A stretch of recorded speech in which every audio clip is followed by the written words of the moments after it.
Hi, welcome back to Hope in the Light of Suicide. We've been off for a few weeks. We kind of had a summer vacation. Little hiatus there. Well, Yeah. summer vacation for some of us. Well, a summer vacation from the show. Yes, yeah, yes, just from the show, not from anything else in life, that's for sure. And a lot has been happening during this time, both in our lives and the foundation and here. Got some stuff to catch up on. Absolutely. We sure do. So we always try and begin the show with thanking John and Rob from WeBeam TV, but now... But before we get to that, this is Tammy White. Oh, yeah, I do. I forgot to introduce myself. And founder of the Bobby White Foundation, and my co-host here, Bonnie Snyder. See what happens? You're off for a few weeks. You forgot what I'm supposed to do. But I like the way we did this. That's Tammy White. Well, at least you remembered who I was. I'm glad, and you remembered who I was. So yeah, because we actually haven't even seen each other during this time. A couple times at a couple meetings, but not very much. It was kind of like a yeah. So, anyways, like you said. John and Rob from WeBeam TV, but we're not WeBeam TV anymore. No, we're not. So now we are Area 52 Media Group. We're all the same people. It's just we've had some other changes, and with that change, the studio is adding a whole bunch of other features and stuff that they'll be able to do and service for people, and we're still here. Our show's still the same. Nothing will change with any of that, but it's kind of exciting. Well, I think pretty much. I was at a networking meeting with John last week. And he talked about it. That some rebranding. Right. And of course, with us, being off, or basically we were off while they were going through the rebranding and whatnot. And I was excited to see, all right, I know he's changing things around. What's that going to look like? And excited to be back in the studio and, back doing what we do. So during this time off, what was going on with you? Oh, let me think. What is going on? Well, I have a granddaughter visiting for 2 weeks. I saw that, yeah. It's interesting. She had a hard time flying in, too, though, didn't she? Yes and no. For her, this is the first time that she's ever flown by herself. Mm. And so it was funny, she was like, I've never flown by myself before. And I'm like, okay. And, she's worried, that, she's going to have an anxiety attack and whatnot. I'm like, no, you'll do fine. And, she flew in. No, her plane got delayed. She flew in from Kansas City to Chicago, and her plane in Chicago got delayed. She already had like an hour and a half layover, which for her flying for the first time, by herself, that extra layover I thought was good, because get up deep plane, find your next gate and get on. She's not a kid, she's 19, so it's like It's not like she's she's a kid. But anyway, she ended up landing in Tampa a little bit later than what we anticipated. But it was a win for me, so I was like, okay, I don't have to go to the airport. I can put off going to the airport for an hour. So I was kind of kicking it with the neighbors, and I was like, all right, guys, I got to go now. I got to go to the airport. So there's that. She's here for another week. Oh wow, great. And that's interesting. We've had some coalition stuff going on, which was very this summer stuff that we usually do. Mobilizing our kids groups and whatnot. And I think that's about it. Unless there's something specific that you're like, what happened? No. That you're like, you didn't mention this thing. I just trying to catch up. Yeah, no, just. Anything that just in case I missed something on Facebook or something. Which I don't think I did. No, Facebook, my joke of the jokes of the day. You've been putting some pretty good ones on there. But yeah, no, just We are, in the planning phases of, NOPE, the Narcotics Overdose Prevention and Education. That candlelight vigil, is coming up here. September, October. I forget what Yeah, I date think it is. it's like the end of September, first part of October, somewhere. Yeah, around there. but we're excited that last year we were virtual, because of COVID and everything like that.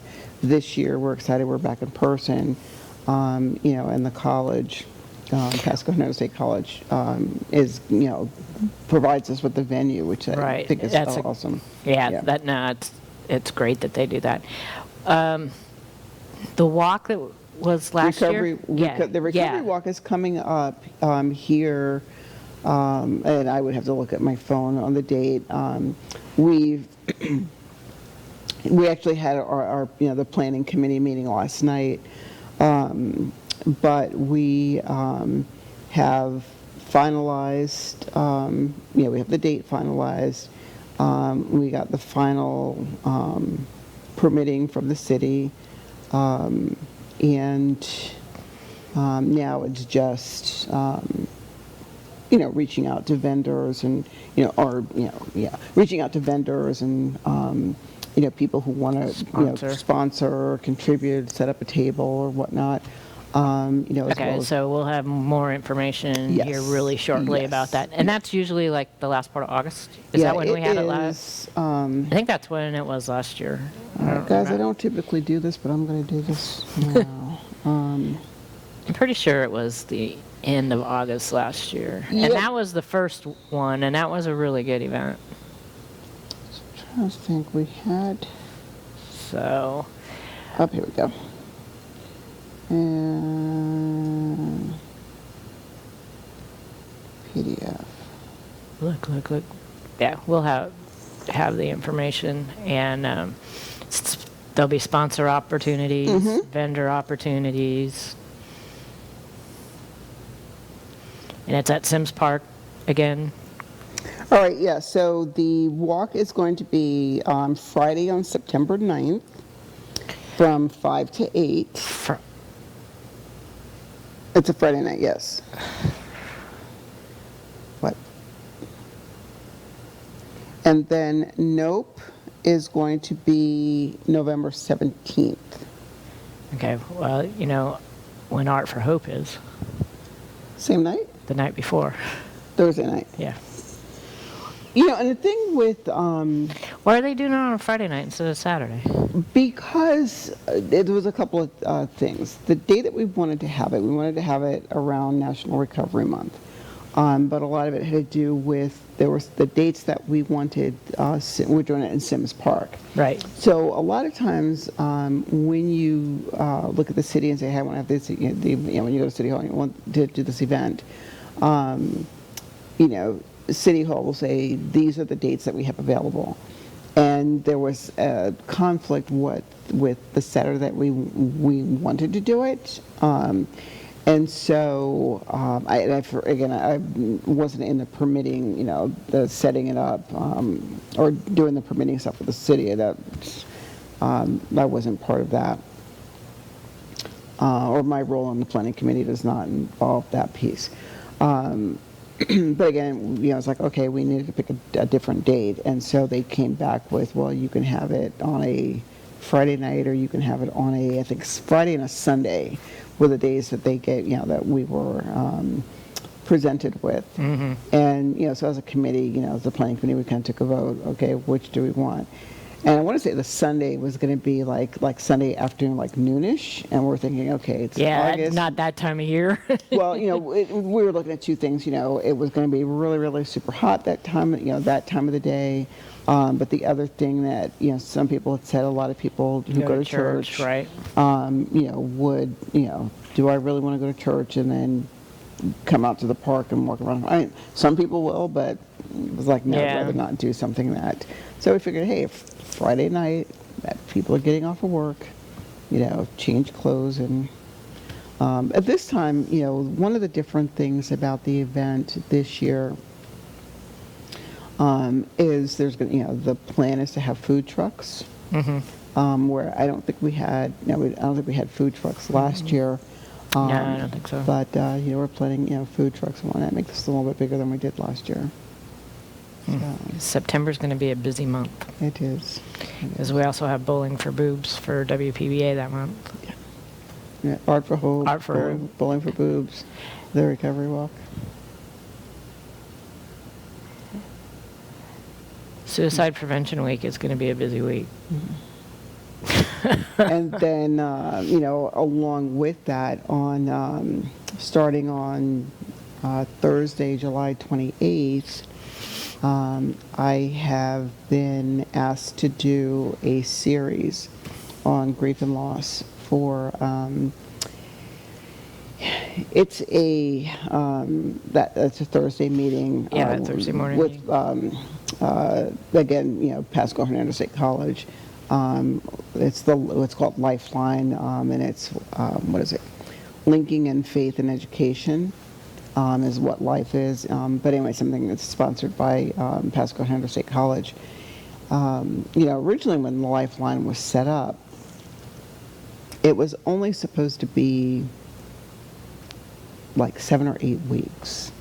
They're now in week number, I want to say 120. And it's been going every week for. Yeah, I don't foresee it ending anytime soon. No, not I after don't- I attended one of the I think meetings. there's, I wouldn't be surprised if it expanded.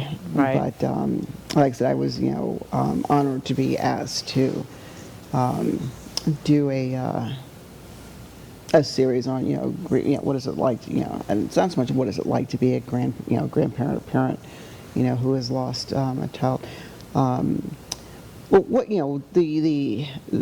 when we think about community partners and other agencies who do things similar to this, that platform was made up, I want to say primarily of the faith-based community, or a lot of people in the faith community. Although not everybody on that call is a minister, a pastor, priest, rabbi, Right. That is a faith leader.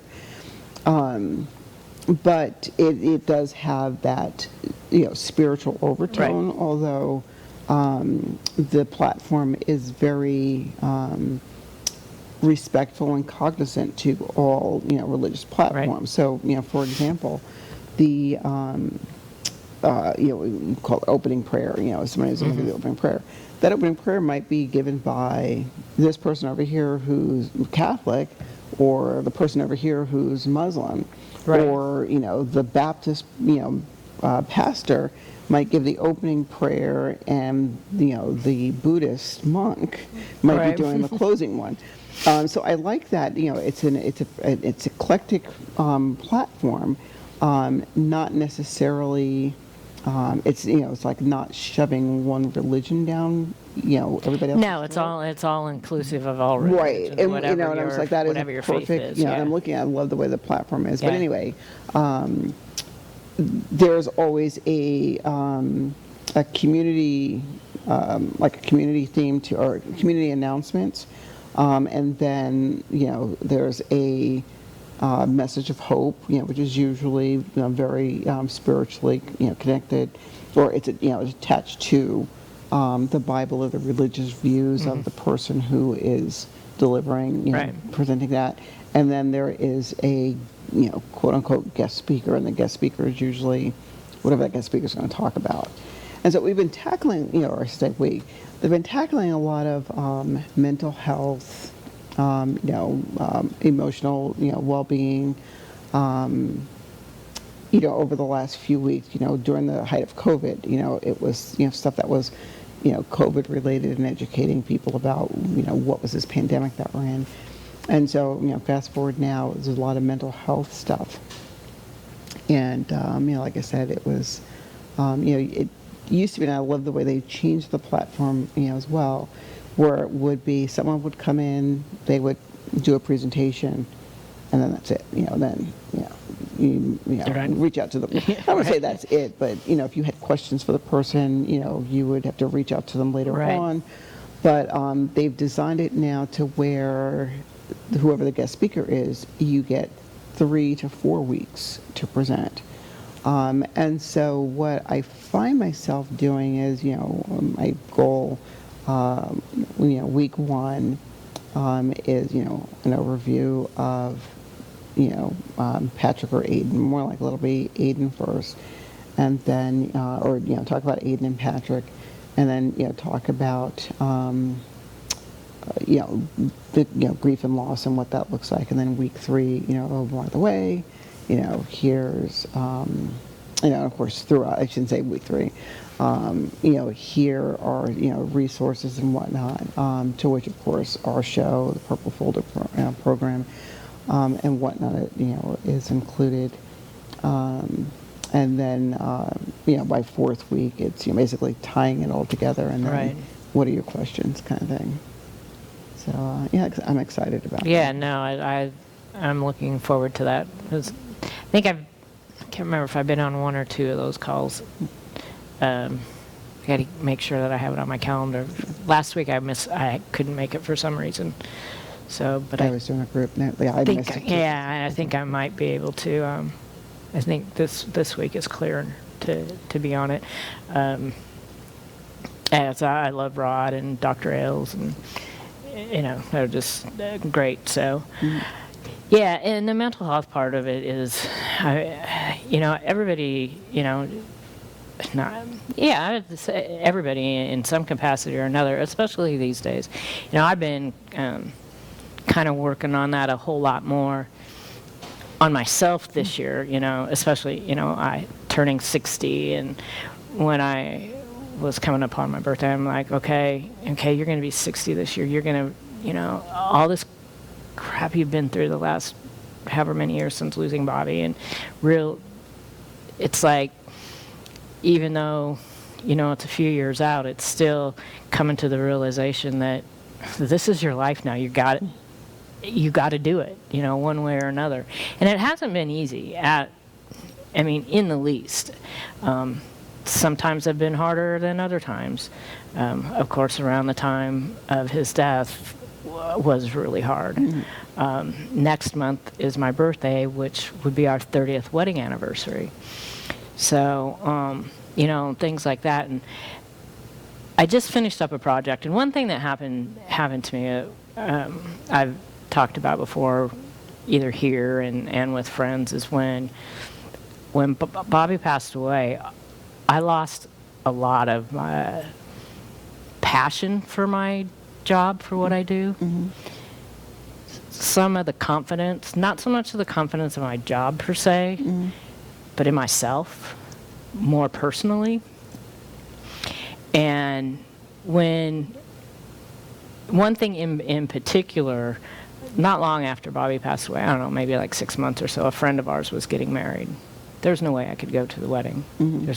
I couldn't do it. And it has taken a long time for, like, when I know people are getting married, or somebody I know, or hear about it, for me to be happy for them. Right. And it's not that I'm not happy for them. It's really kind of odd. But I had a client come to me, and you think this is really weird. It's been a year. She brought me this is a thing now, is to have your wedding dress framed. So she brought me her wedding dress. And I really didn't realize it per se until just like maybe a few days ago.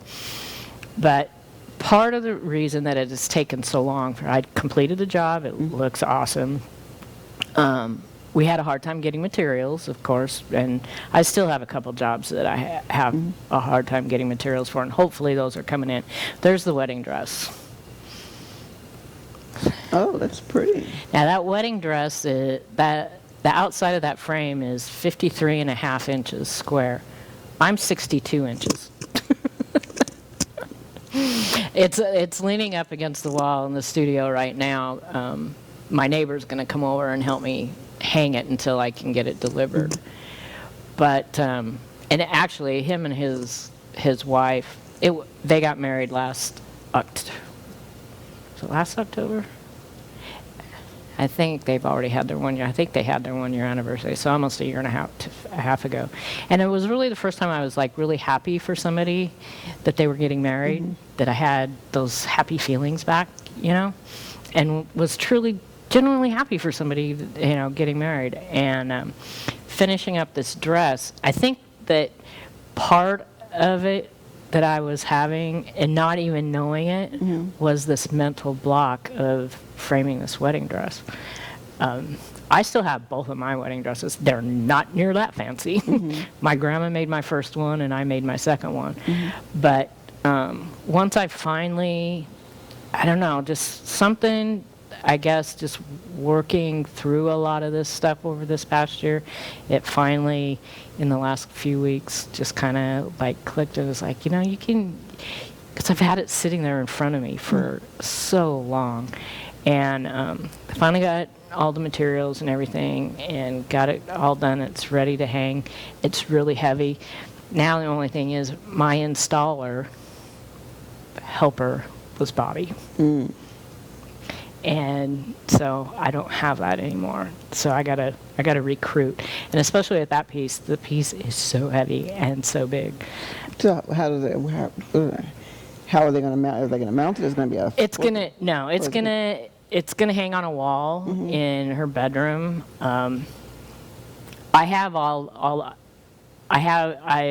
set the whole situation up in my studio. It's all ready to go on the wall. I just can't hang it by myself. Okay. So my neighbor Jeff is going to come over and help me get it up on the wall, and then he's going to have to help me, or somebody help me load it in the back of the truck. It will fit in the back of the truck, but it's. It's interesting. When we talk about feelings and emotions and whatnot. I facilitate a group, with some women, before I come, before I walk into the studio. And, the discussion,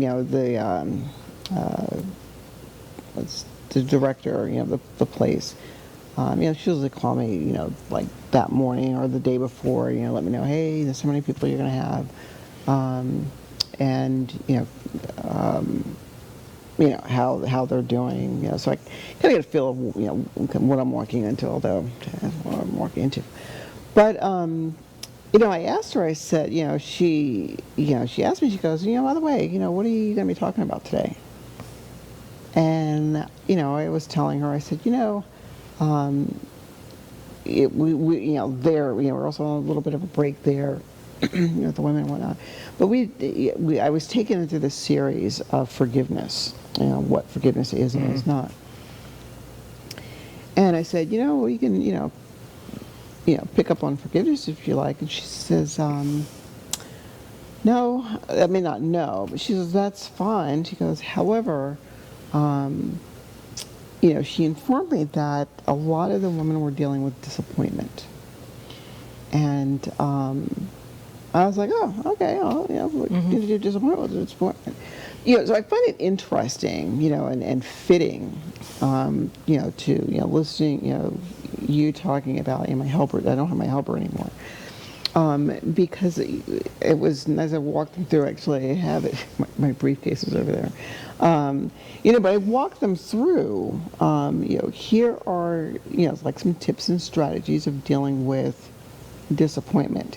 And, one of the things I did when I, first started with them, I was like, tell me, what were the two biggest disappointments, in your life? And, we went around the room, and, people were sharing what their, two, biggest disappointments were. And it was one of, actions, of course. But one of them, was talking about, loss of a relationship. Now, mind you, losing a relationship because of a, breakup or a bad marriage or whatnot, that's, one thing. That's one loss. And, of course, losing a relationship because the person is, has passed on. But, the idea of, avoiding the self-pity, understanding that there is something after this. I'm not surprised on one hand when I hear you say it's hard for me, or it was hard for me to be happy for someone else who's getting married. My marriage, does not exist anymore.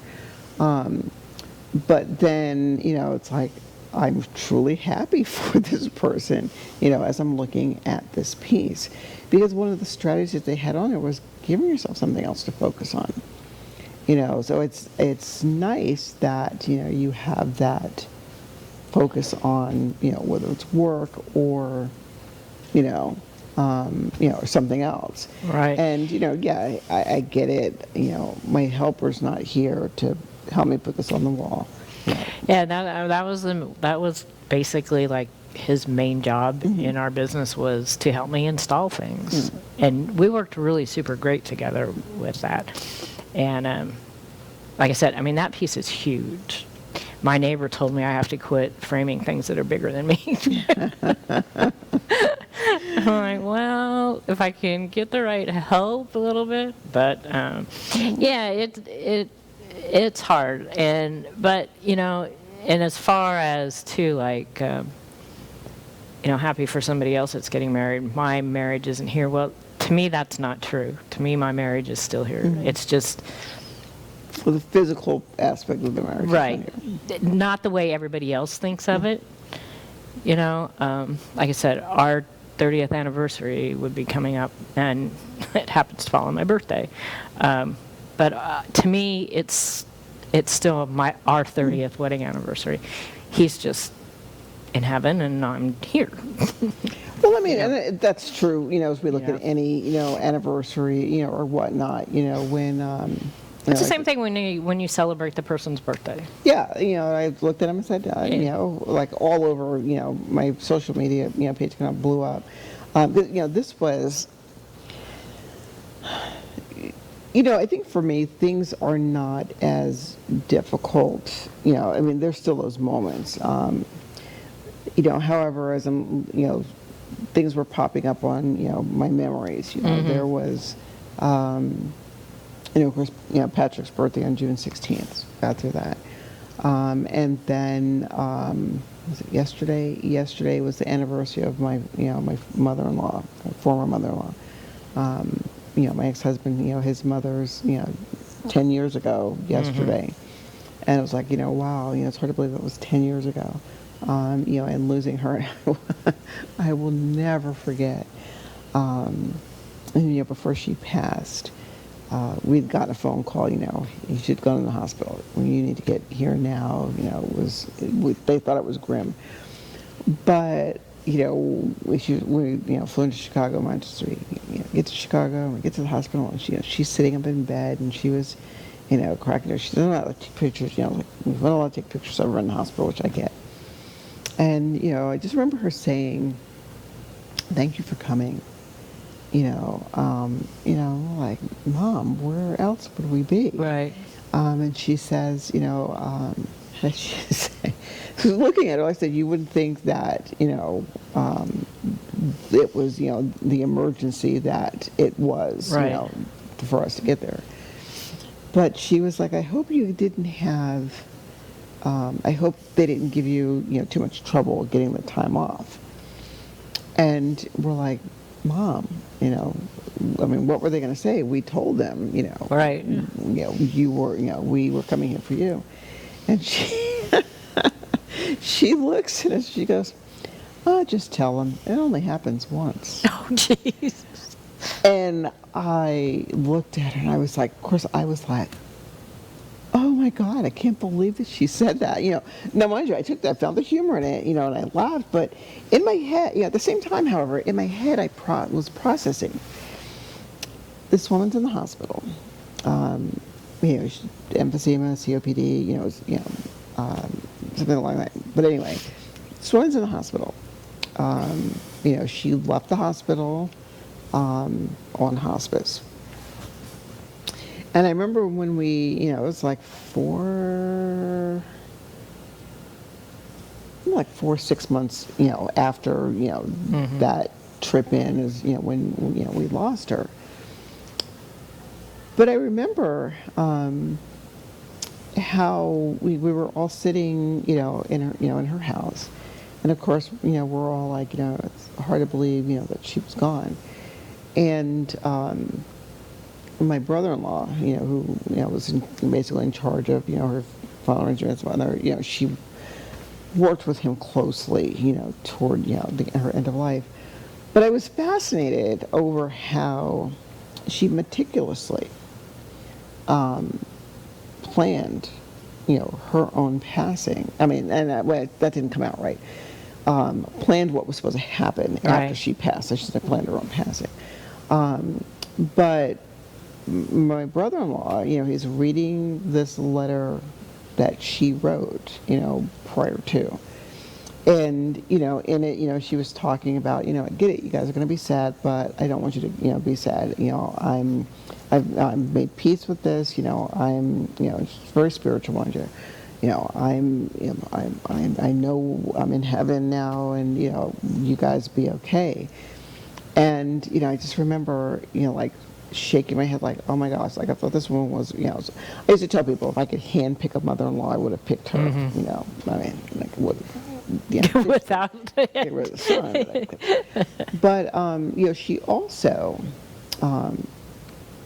would, so she went through like each of her children, child number one, and she would, like wrote something about that child, and she goes, like, not naming names, mind you, to protect their privacy. But it's like, hey, so-and-so, and I'm going to use something generic until I don't have to. Hey, I remember when you were on vacation at this particular spot and you bought me this particular thing. Well, I want you to have that particular thing back. And so, they got this thing. Hey, I remember, next child will be, hey, I remember, that you always admired, this, particular thing that I owned. Well, it's yours now. But she's very remarkable because then, after she finished her children, she went down to her sons and daughters-in-law. And, for me, my brother-in-law was like, oh, by the way, Mom wanted you to have, it's a porcelain teapot. And she goes, Mom wanted you to have this. And I'm like, I can't accept this. And, he's like, no, Bonnie, of course, I had no reason to disbelieve him. He was like, Right. no, meticulously, so-and-so gets this, so-and-so gets this, that goes to Bonnie. It was a teapot, there was something crystal, and a piece of her jewelry. And I'm like, and again, I'm sitting back processing, how people go through, grief and loss, how she was able to not only process, the fact that, she was, at, end stage life, how to allow, giving us the opportunity to honor the person that she was. And, I still to this day, I look up and I have this, it's up on a pot shelf, it was like, not if the kids are playing ball in the house, the one thing that's not going to get broken is this. That, right. But yeah, just, again, being able to, just continue navigating through, loss and whatnot, and it helps when the person that you've lost has left you with something. Right. We actually, this past weekend, had a loss in the family. She was a great lady. It was my brother-in-law, Danny, Mary's husband, his mother, Sheila Keene, and she was a spitfire. She was this woman that would really tell it like it is. Really tell it like it is. I can't remember how many kids there are in the family. She had all boys, one girl, Kate, and Irish, huge family.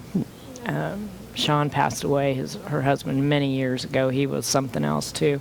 So now they're reunited. So I'm going down later in the week to St. Pete, where they celebrate her life. And if I would have thought about it, Kate put this really gorgeous picture of Sheila up on Facebook. I'll put it on for the show next week and have more about this huge family, how they're navigating this new, she was living in an assisted living facility down there, and but she would just go until the end, and she was just really a really neat lady.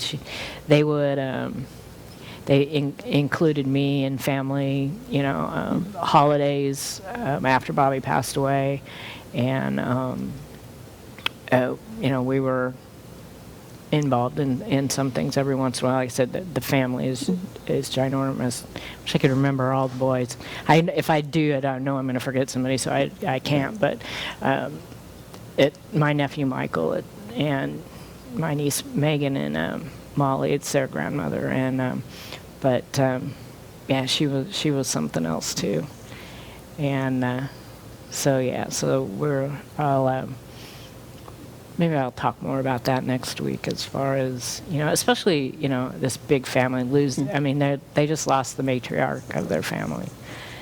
And, yeah. Yeah, I think it's important that, we remember, one of the things that I was, as I was explaining to the women today in the group, is, oftentimes the challenge becomes what and how do we replace that which is lost?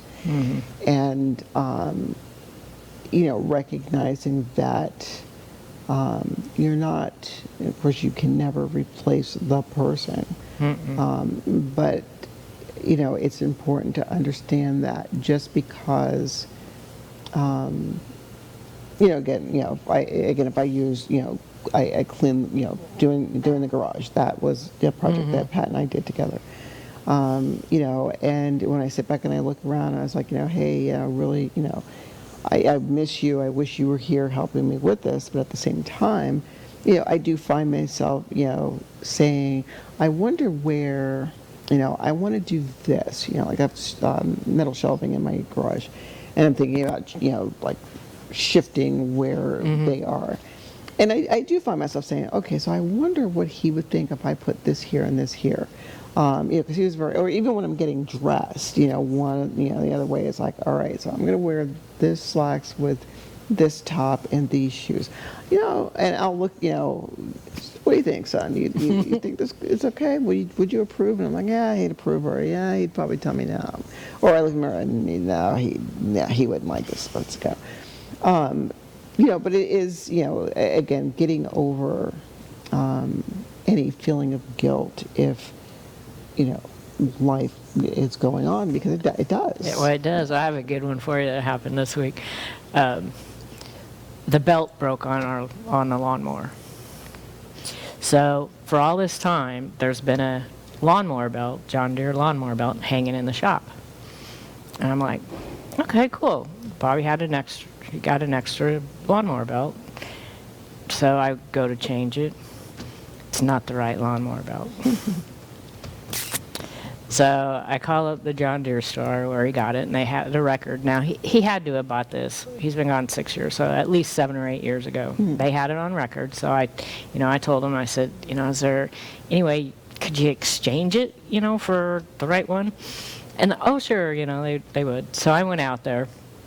I took the too big a belt, and the gal that I had spoke to on the phone was really super sweet, and she said, I'll put the right belt aside for you, so we have it. I know that we got it. And I'm like, okay. And so I go in, and the guy said something. I said, my husband had bought this, blah, blah, blah. Oh, and he's like, well, do you have the card that we will put, because evidently the belt that I needed was like, and I can't believe they even did this. It was like $5 and change less expensive than the belt that I had. So they were giving me my money back, 8 years later. And I'm like, well, no, because that's probably my husband's card, and he's in heaven. And he's like, oh, okay. He goes, because he made a comment, oh, don't tell him you're getting change back. And I'm like, well, he's in heaven. And he's like, oh, okay. And he's like, he said something about, and I told him, I says, yeah, I said, he had this belt hanging there, and I thought, oh, great, thanks, son, I got the belt, I can just get it changed. And I said, come and find out it's the wrong belt. And the guy says, oh, one last big joke, huh? And I was like, oh, no, you have no idea. This wasn't the first, and I'm sure it won't be the last. But he did. He goes, now go buy yourself a cheeseburger. That's so bad. A little bit. But I was like, I'm getting $5 back. But they were really super great about it. But yeah, I mean, and I've been looking at this belt because I know the belt on the mower was getting loose, and I knew I was going to have to change it here soon. And it finally just poof. Did I pass you this morning coming off of the Cubulus turning on the Starkey? Probably, because I was going to WPBA. On a Tuesday? The Tuesday group out at the It's in the Hampton Inn. morning? Mm-hmm. Or it's afternoon? No, it would have been this morning. No, it would have been this morning. Yeah. Yeah. I passed you. Did you really? And what's funny is it's like, okay, I just went down a rabbit hole. No, that's... Well, yeah, because I was leaving my house. I was going to my office. That would be the way you go. Yeah, I was going to my office, and the only reason I knew it was you because I saw that, I saw the front plate, and my purse was in the, in the very back of the hatch of my car. And, so I'm yelling in my car, because usually if my phone, because my phone was in my purse, as soon as my phone is in the back, if I yell, hey Siri, it will answer me. Do not. No, it'll do it, yeah.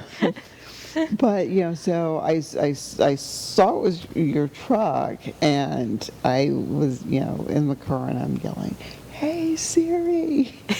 And, it heard me at first. I was like, call Tammy White. And I don't think it heard what I wanted her to do. So I'm still yelling, hey, Siri. And then by the time I got to my office, I was on it was like another work call. But I was like, oh, I'll see her today when we tape. And I was like, I passed you this morning. Yeah, I'm a member of the Tuesday group with the foundation. And the Friday group. The Friday group with the gallery. Gotcha. Yeah, so we had actually, Margie Pagano was our speaker this morning. Gotcha. Which, it was good. We have some new members. As a matter of fact, one of our new members of that group, I hope I can get this right, SCA Photo Booth. I think that's what it's called. I could be wrong, but I'll have the right information next week because we got a lot of stuff too to talk about with Art for Hope. But they're a new member with WPBA, and we're going to have a photo booth at Art for Hope. Oh, nice. So we were talking this morning. He's like, is there a theme? And I was like, we've never really had a theme. I said, well, I'll bring it up to the girls and see. But anyway, they're one of our new members, and also the member of that group, Greg Schindler State Farm, has been the first one to step up and be a sponsor for Art for Hope. So we might as well go into Art for Hope. I don't know if we're going to get to the last chapter of this book yet or not, but oh well. So those two things that are coming out of that group, already. So Art for Hope is going to be September 8th at the Hilton Garden Inn from 6 to 9. So we have SCA photo booth, Greg Schindler State Farm as a sponsor. Of course, we have Area 52 Media Group. I got to get used to saying that one. 9-round kickboxing. So that's just the beginning of it. That QR code will take you to the Art for Hope website, where we're going to start previewing some of the artwork that's going to be for sale for auction, silent auction. And actually, I did bring one of the pieces I remembered this week, and I think I showed this on a couple shows in the wintertime, but we're saving it. We decided to save it for Art for Hope. And I don't know, it's kind of weird with the lights. But this is on metal. I don't know if they call it metal sublimation. And a guy I went to high school with did this piece, Nice. Stuart Duvall. He did this piece. Now, supposedly, you can hang this indoors or outdoors. But I haven't tested hanging anything outdoors. I don't know that I would want to hang that outdoors. If you hang it outdoors, I'd hang it under cover, under protection. Yeah, I could see like You on, the lanai, like the what I think of, Craig said there's The lights too. cover. Yeah, there's a cover that when it rains, we're underneath that Right. versus the screened area that's over the pool. Right.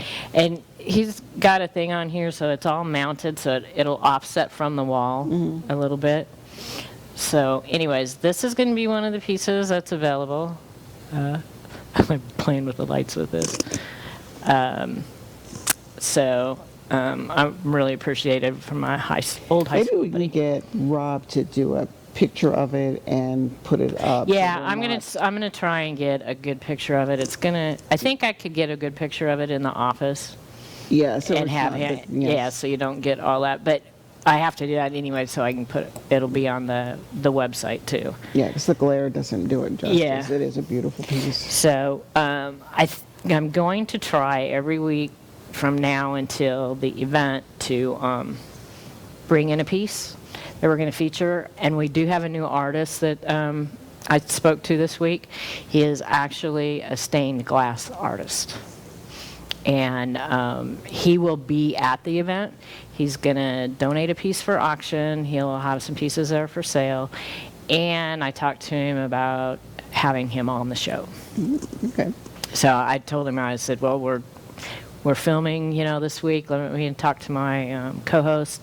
Because I think what we're going to do is we're just going to have like a couple artists. I reached out to Carol, the one that did your piece, so I'm still waiting to hear from her. Hopefully she still says yes. And then probably my nephew and his wife's stuff from Chic Relics.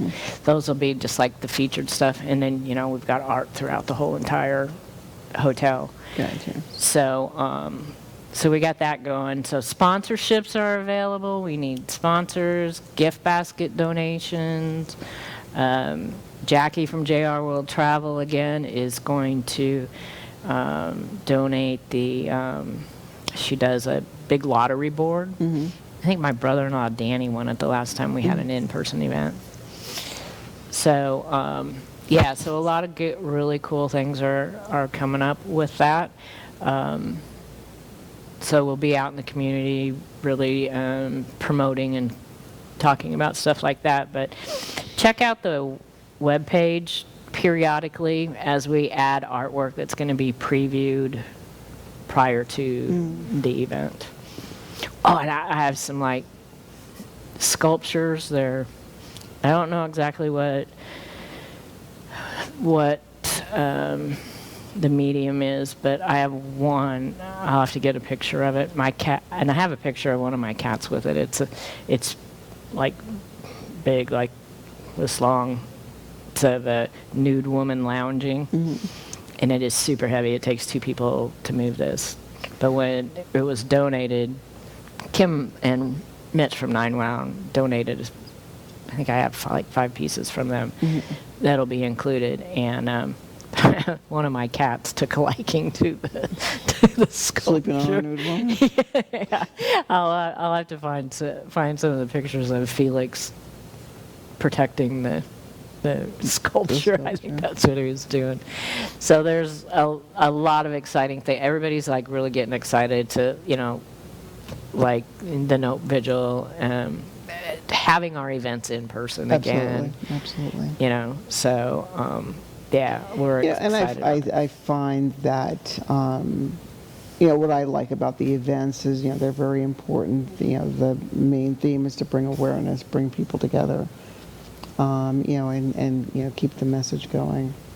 Well, and like I had mentioned at a couple of the meetings I was at today, even though we're dealing with a difficult subject, and it's a really hard subject, our event is meant to be an uplifting event, and to bring awareness and get people used to talking about it, and not, and also for people. We've had a lot of losses in our community this past year. Let people know that they have a place they can come to, that they know that other people have been there or are going through it. Well, I think, what I find, and again, we've talked about this and brought it up, over and over and over again. Some people would say, ad nauseum, in some instances that, this whole concept of reducing stigma and reducing the opinions or thoughts that people have around, any, hard or difficult, conversation, is I think sometimes, for some of us, we focus too much on the hard, more so than we do about the conversation. Mm-hmm. And it's kind of like, if I put it into the context of, I'll use my dentist as an example. I love my Okay. dentist. I mean, you know me. I do these. Like, where's she going with this?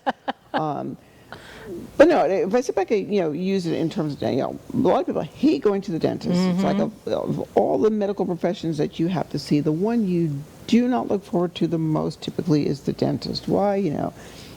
For me, when I sit back and think about my very first experience, the Novocaine jab in the mouth was like the worst pain I've ever felt, and it was like I have not liked dentists ever since. So going to the dentist is hard. It's scary. It is, oh my gosh, what is he going to tell? Is he going to have to pull something? Am I going to have to do a filling? I look at, I got to replace a tooth. And of course the cost. But what I find for me, when I think of, my particular dentist, is I remember the first time I met him. He comes in and, he was introduced as, this is, and he said his name, Doctor, said his last name. And he looked at me and he says, no, this is, my name is, and he said his first name. Mm-hmm. And I'm looking at him, it's like, no, you're Doctor, but you're Doctor so-and, And he goes, no, my name is, I can tell you his first name is Ed. My name is Ed. And I'm looking at it for a moment, and it, what I found with it is as I'm processing this, it's like, okay, usually you go to your doctor, you used to say, Dr. So-and-so, Dr. Right. Smith, Dr. Jones, Dr. whatever. And he's like, no, I'm Ed. So I sat back and I looked at it. It's like, okay, so here I am sitting in the dentist chair. I'm petrified. And the first thing that this dentist looks at me and says, call me by my first name. That's how I want to be known as by my patients. And so anxiety level, and I have anxiety when it comes to dentists. So anxiety level here, it came down a notch. And then, I looked at him and I said, I have to tell you, I'm deathly afraid of, I'm afraid of the dentist chair. And, he was like, most people are, so am I, kind of thing. Mm-hmm. So I looked at it as, okay, so anxiety level came down another notch, because what he just did for me there is he normalized, Right. It's okay for you to feel like you're feeling. Right. And then it was like, okay, this is why, and I, told him my first experience. And I was like, this is what, especially like when you're going to get Novocaine, this is what I need you to do. And this is with any needle, any shot that I'm going to get. You have to count 1, 2, 3, and then stick, or 3, 2, 1. Actually, 1, 2, 3. 1, 2, 3. And then stick. Mm-hmm. That way I know it's coming, it's not a surprise, and it's a psychological thing with me. It takes the fear out of, I'm about to get a needle, or get a shot. And so he was like, oh, I can do that, that's fine. Anxiety level came down a notch. And then, I had my, okay, I've got my phone in my hand again. So I'm doing something on my phone, and I was like this. And he's like, what are you doing? You know, he was, what are you doing? And so I explained to him, I said, I'm extremely nearsighted, and I can't see. But anyway, he takes my phone and he adjusts the font. So the font on my phone is bigger. Anxiety level came down here. So I'm sitting back and, you know, and again, I use that story to, you know, here's a difficult situation. I'm going to the dentist. To now, not that I look forward to going to the dentist, but I go into the dentist with a different mindset. Right. Which, again, for any topic like this, you know, framing it in a way that we're going into it with a different mindset takes the difficulty and the hardness out of it. You know, and again, I think it's important that we not focus on the hard. Yeah. So. And that being said, the new Lifeline is coming out, 988. It should be released nationwide when you view this. Okay. So some states may be better than others, but be patient. It is July 16th. And you have our quote. I do have the quote for the day. For the day. You know, and I love this quote because it made me think of the book. It says, some things cannot be fixed, they can only be carried. And I love this one because it coincides with the book that we're previewing now. That it's important to notice that not everything can be fixed. All we Nope. do to carry. And we also remember There's always hope, and always hope. that's why. Thank you for joining us.